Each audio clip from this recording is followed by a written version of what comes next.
تحقیق فی الفقہ، فقہ کی تعلیم حاصل کرنے کے لیے بریلی معلیٰ ہمارے مرشد گرامی کی بارگاہ میں جانے کے لیے میں دبئی سے تراویح پڑھا کر کے آیا تھا، اور اس وقت ابھی ہماری تعلیم کا سلسلہ جاری بھی تھا، میں بھی تعلیم کمپلیٹ ختم نہیں کیا تھا، جاری بھی تھا، لیکن بیچ میں جو رمضان آتا تو تراویح پڑھاتے، اور اچھے عمدہ کپڑے وہ ایک پہلے سے چلا ہے، سارے کپڑے جمع کر کے ایک بڑے سوٹ کیس میں رکھے، اور پھر میری لکھی ہوئی کچھ کتابیں بھی تھیں جو میں نے عربی سے اردو میں ٹرانسلیٹ کیا تھا، اور کافی اچھی خاصی رقم بھی تھی، اور یہ سب چیزیں لے کر کے جب میں پہنچا تھا تو رات کا وقت تھا، اسٹیشن پر مجھے یاد ہے 4 بجے کے قریب ٹرین پہنچی تھی۔ ہمارے برادر مکرم اور میرے استاد نے کہا بھی تھا کہ بریلی کا اسٹیشن آبادی سے کافی دور ہے، رات میں اگر پہنچو تو باہر مت نکلنا، صبح ہونے کا انتظار کرو، اس لیے کہ ڈکیتی بہت زیادہ ہوتی، وہاں پر بھی ایسے حالات تھے۔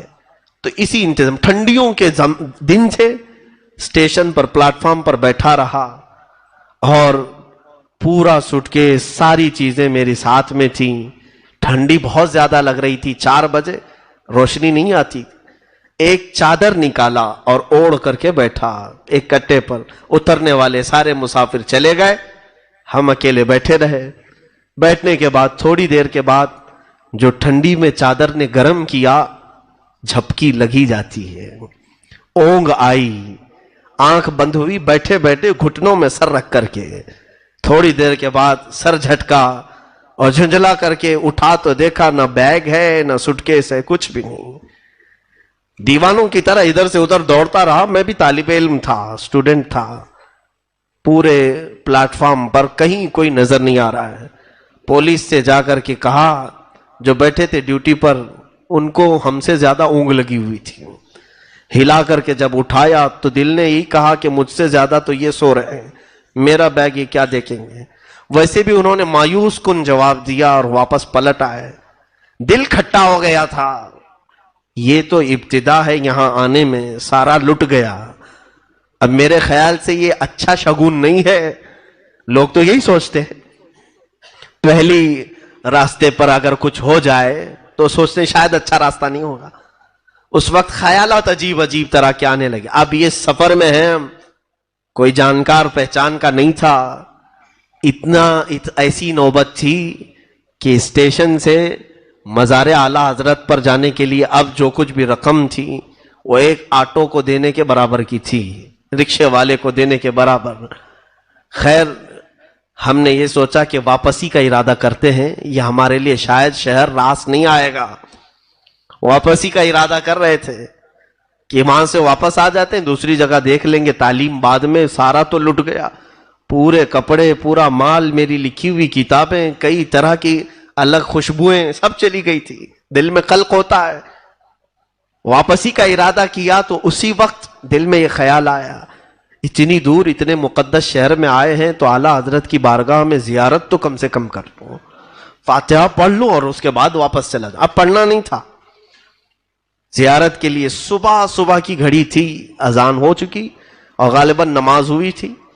میں فجر کی نماز مسجد میں پڑھا اور مزار پاک پہ حاضری کے لیے گیا تو ایک قاری صاحب خوش الحان اچھی آواز کے وہاں گنگنا رہے تھے۔ اکثر ایسا ہوتا ہے مزار اعلیٰ حضرت پر اعلیٰ حضرت کی نعتیں پڑھی جاتی رہتی صبح شام۔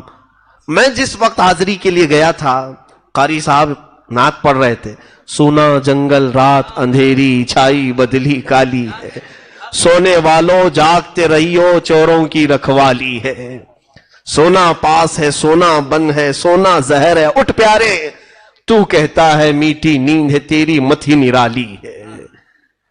اور یہ سب اشعار وہ پڑھتے جا رہے ہیں، میں فاتحہ بھول گیا اور سننے لگا، اور ایسا لگ رہا تھا کہ یہ نعت کہیں میرے لیے تو نہیں لکھی تھی انہوں نے۔ ساری چیزیں زندگی سے ایک ایک، کبھی آپ بھی سوچتے ہیں نا حضرت نے آج ہمارے لیے بیان کیا ہے۔ جب حالات سے کوئی چیز بات میچ ہوتی ہے تو ہر کوئی یہی خیال کرتا ہے کہ کیا کسی نے جا کر کے کہا تو نہیں ان کو آج میرے ہی گھر کا سب بتا رہے تھے۔ ہماری زندگی میں بھی ایسی چیز آئی، تو جب وہ نعت ختم ہوئی تو دل میں